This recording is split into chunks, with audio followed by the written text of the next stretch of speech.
After an interesting night camp by the Dulhunty River, interesting because we met up with our little furry friend again, the one who hitchhiked from the rainforest camp at Iron Range. He was spotted on the food drawer at breakfast time. We couldn't seem to trap him this time, so we packed up and headed off on our adventure to complete the southern section of the old Telegraph track. There's plenty of action to come. Crossing the Dulhunty River is always a highlight for me. It's a very attractive crossing. This is one of the easiest crossings on the Teletrack, but it's also one of the most enjoyable.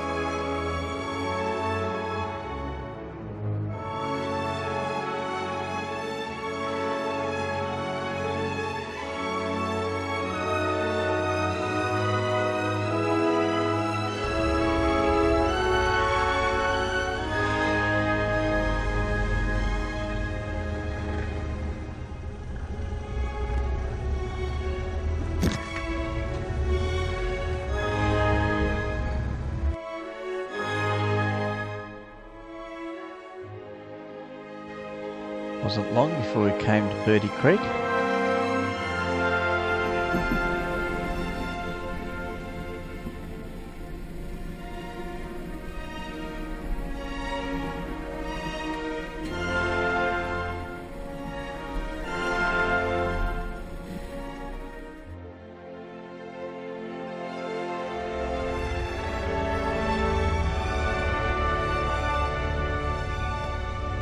An interesting U-turn to head down into the river.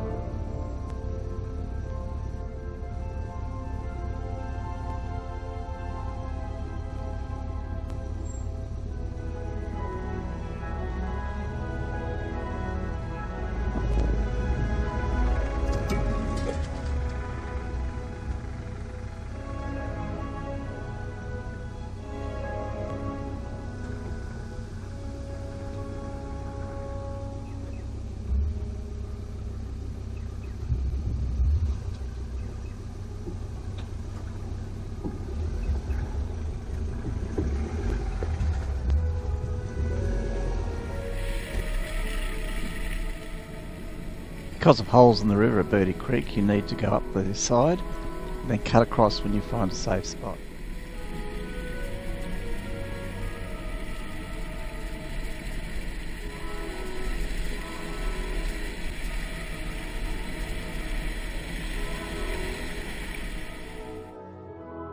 Birdie Creek is another one of those lovely crystal clear streams. Sometimes it's hard to see where the holes are because of the reflections and shadows.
This is the Gunshot bypass turn-off for the less intrepid, but we continued straight on.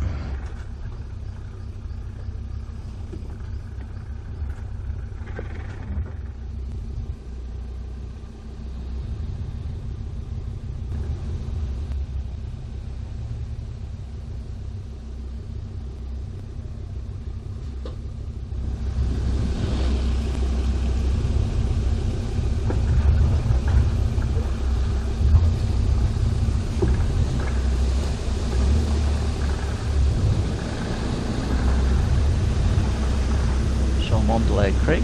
It's a very clear little creek until we mess it up with our cars.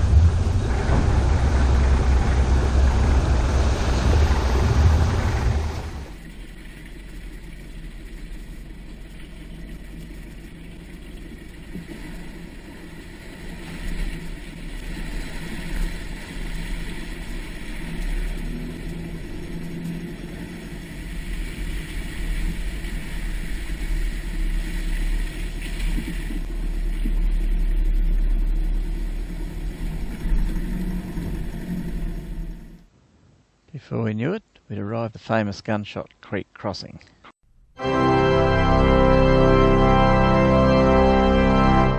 This year the well-known drop was impassable as it was practically vertical, but there were still some challenges even on the alternate route. We'd heard that 2 days earlier a guy had damaged his spine at this crossing. We weren't quite sure how that would have happened until we came and saw the circumstance.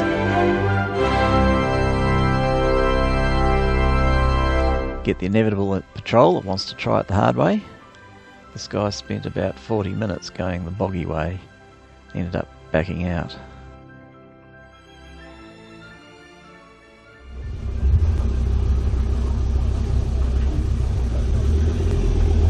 Watch this guy getting sprayed.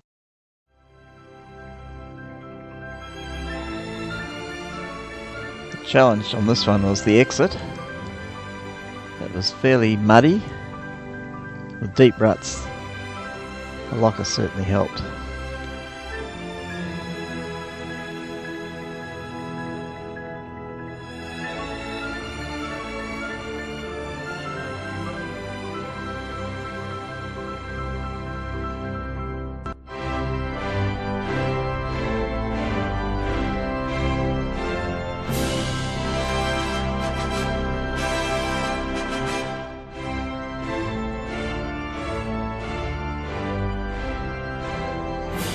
As you can see, there's a fairly steep drop off on the side there.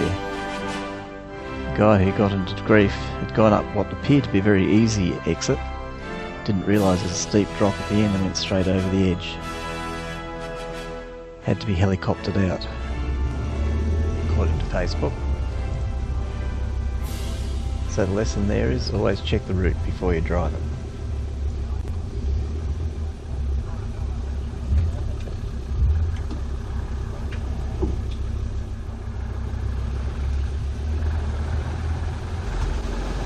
You can see on the right the entrance he took looks quite straightforward.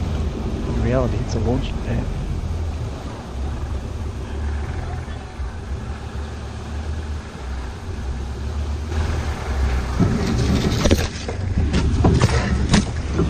A few moments earlier.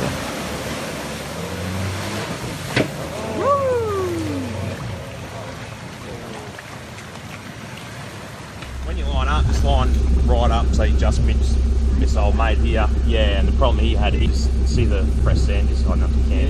He just kissed it too hard and it kicked him right over. Yeah, so try and get in those tracks as good as you can. Yep. Well, line up and go for it. Yeah, we can line you up if you like. But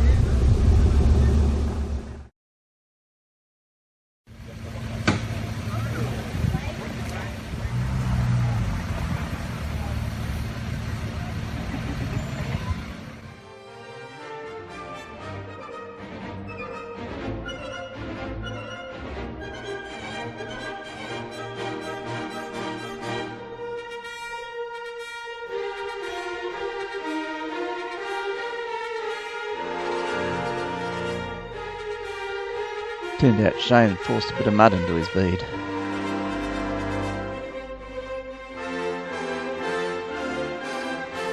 Slowly losing air.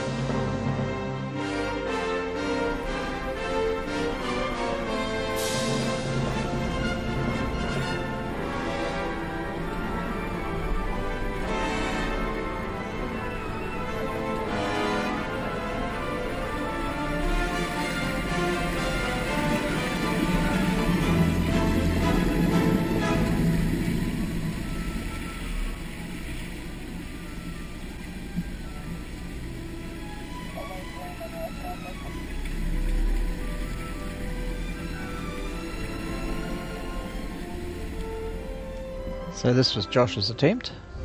Yeah. Just go, yeah, stick left and hit it.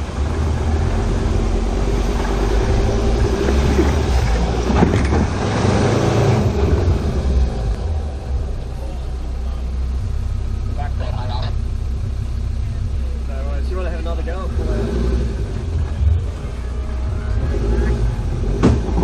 Not sure what the crunch was.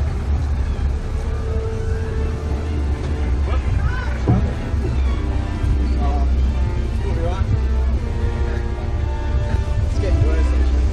What I'm trying to do. I reckon I might try and stand board and have a bit more of a laugh.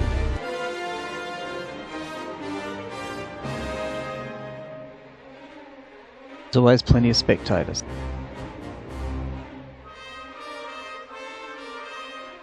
And there's plenty of advice from those watching on. Yeah, I think on this line will be a lot better. Yeah. The problem is your bum. Just hit your bum and knock all the speed out of you. Yeah, well, don't go too hard, mate. Nah, you're going to hit the thing. You have to try and sneak forward.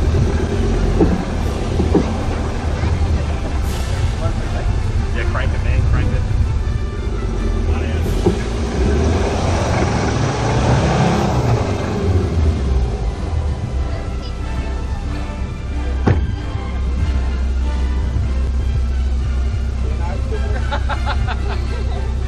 You're doing a wheel balance, aren't you? Should feel the front wheel. It's better, yeah. Get a photo, it's a good one.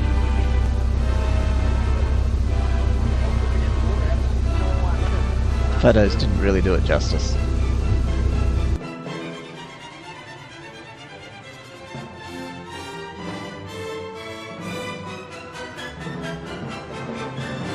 I think the Prado is a bit lighter than the BT50.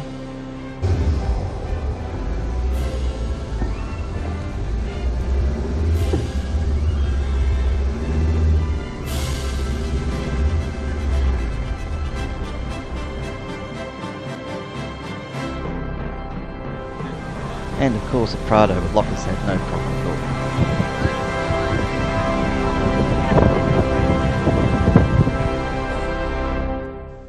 Shane had a bead repair to do.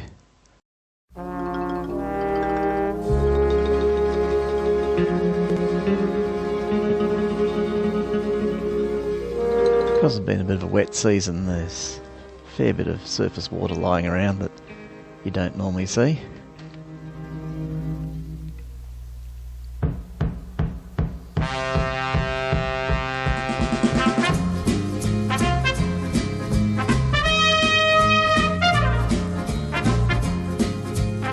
Before long we came across the grave of W.J. Brown, an old linesman who spent a lot of time on the Telegraph track and asked to be buried on it when he died.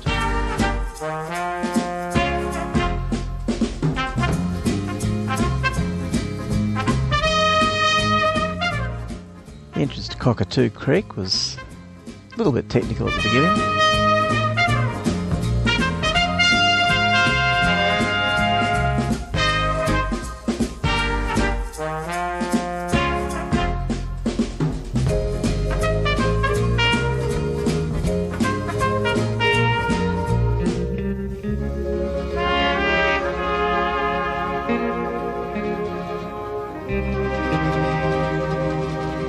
Once in the creek, you've got to avoid the large potholes. Easiest done by getting people to stand where the holes are.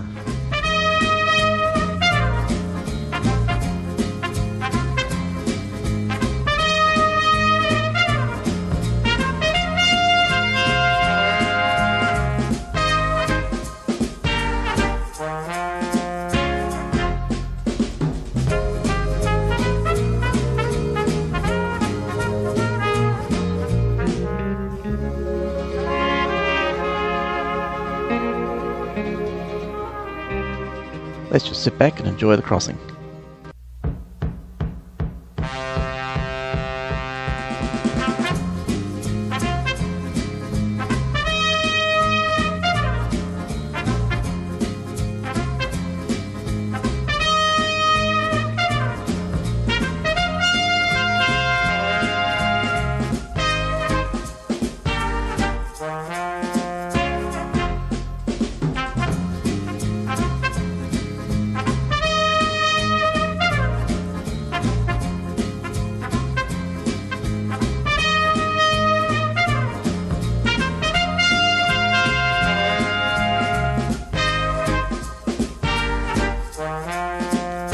again, the water's beautifully clear.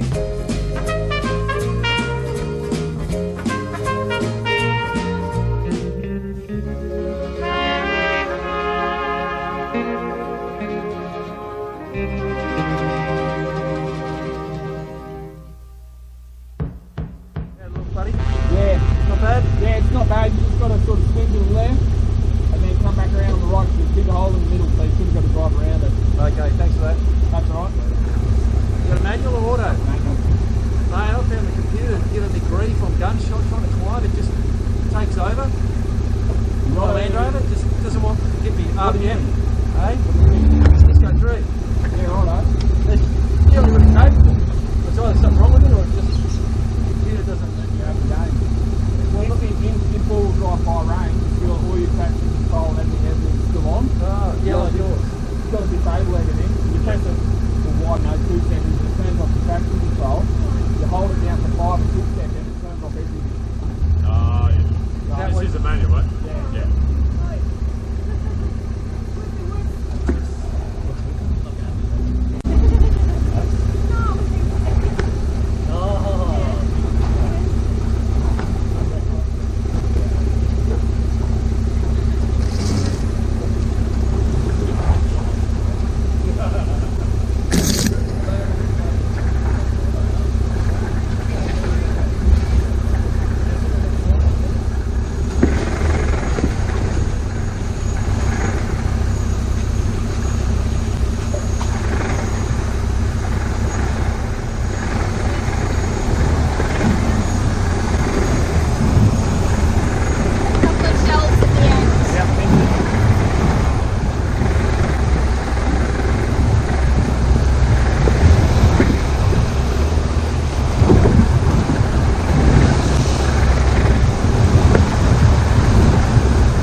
I got it.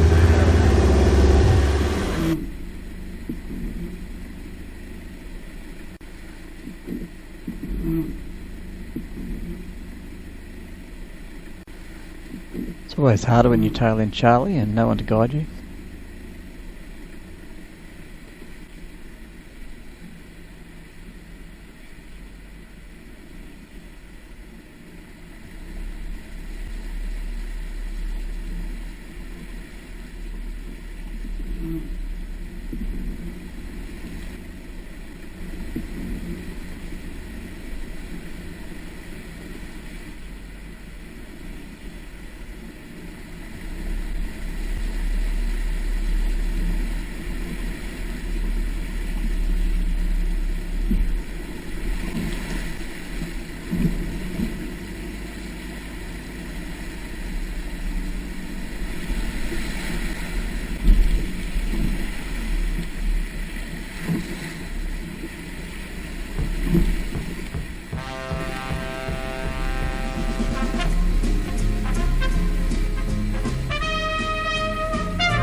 Sheldon Lagoon's always worth a stop. If you spend a bit of time there, you'll notice a whole lot of turtles that turn up for food. A few breadcrumbs are probably what attracts them. There's a dodgy bridge at Sailor Creek. We're going to camp at night. By now I'd begun to notice that my alternator was making a lot of noise. It wasn't quite putting out the amount of electricity I was hoping. As time went on, it got worse and worse. So I was pretty much running on solar power and borrowed battery power.